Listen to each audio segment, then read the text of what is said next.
আল্লাহর কোরআনকে ইসলামকে যে কটাক্ষ করা হয়েছে, ধর্মীয় উত্তরাধিকার বিধান, পারিবারিক বিধানকে নারী পুরুষের মধ্যে বৈষম্যের প্রধান কারণ বলে আখ্যায়িত করে বিগত নারী বিষয়ক কমিশন এদেশের সংখ্যাগরিষ্ঠ মানুষের ধর্মীয় অনুভূতিতে আঘাত প্রদান করেছে।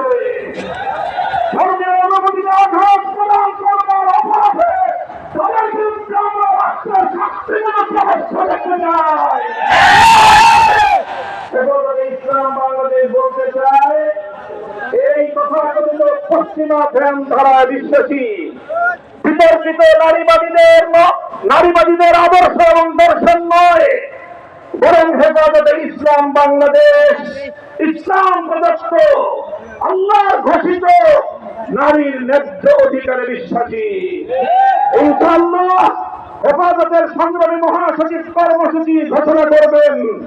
সারা বাংলাদেশ জুড়ে হেফাজতের নেতা কর্মীদেরকে আগামী মাসগুলোতে গোটা বাংলাদেশ জুড়ে নারীর ন্যায্য অধিকারের জন্য মাঠে নামতে হবে। আমরা পরিষ্কার ভাষায় বলি, বাংলাদেশের স্বাধীনতার ৫৩ বছরের মাথায় এসে সংবিধান সহ রাষ্ট্রের ব্যাপক সংস্কার কার্যক্রম শুরু হয়েছে। এই সংস্কার কার্যক্রম চলাকালীন সময়ে বহুত্ববাদের মতো এই বিতর্কিত একত্ববাদ বিরোধী কোন সংক্ষেপ অন্যের মহল গ্রহণ করবে না। আমরা সংবিধানে আল্লাহর উপর বিচার আস্থা এবং বিশ্বাসকে পুনর্বহারের দাবি করেছি। এই দাবি বাস্তবায়নের জন্য আগামী দিনে হেফাজতে ইসলাম বাংলাদেশ কঠোর কোন সিদ্ধান্ত নিতে হলে হেফাজত সেই সিদ্ধান্ত নেবে ইনশাআল্লাহ। আমরা পরিষ্কার ভাষায় বলি, ডক্টর ইউনূস সাহেবের সাথে হেফাজতের কেন্দ্রীয় নেতৃবৃন্দ অনেকবার সাক্ষাৎ করে বিনয়ের সঙ্গে আবেদন করেছি, আমাদের বিরুদ্ধে ফ্যাসিবাদী আমলে দায়েরকৃত মিথ্যা মামলাগুলো প্রত্যাহার করেন। কিন্তু কেন যেন মনে হচ্ছে আমাদের সোজা দিলে বুঝি কি উঠছে না।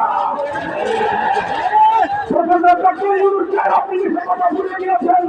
সেই সেদিন আদালতের পরে আপনি আমাদের সামনে পাড়ায় পাড়ায় ঘুরতেন, আদালতের অভিযোগ ঘটছেন।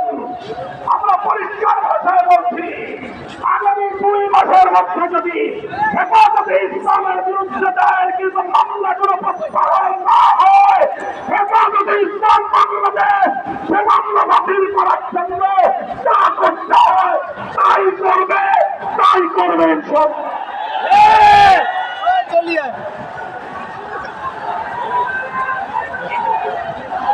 আমরা পরিষ্কার ভাষায় বলছি, জঙ্গি নাটকের মামলা সাজিয়ে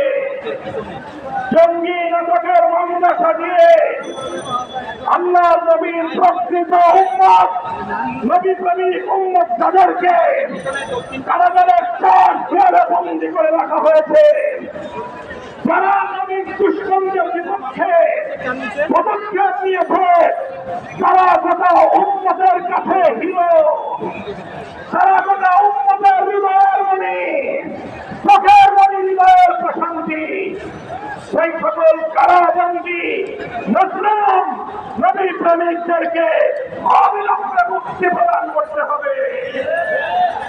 আমরা বলছি, আমরা ফিলিস্তিন ইস্যুতে গাজাবাসীর পক্ষে জায়ানবাদী ইসরায়েলের আগ্রাসন এবং গণহত্যার বিরুদ্ধে গোটা বিশ্ববাসীর সঙ্গে আমরা সহমত। বাংলাদেশের মাননীয় সরকার প্রধান উপদেষ্টাকে আমরা বলি, আপনি আন্তর্জাতিক ব্যক্তিত্ব, বিশ্ব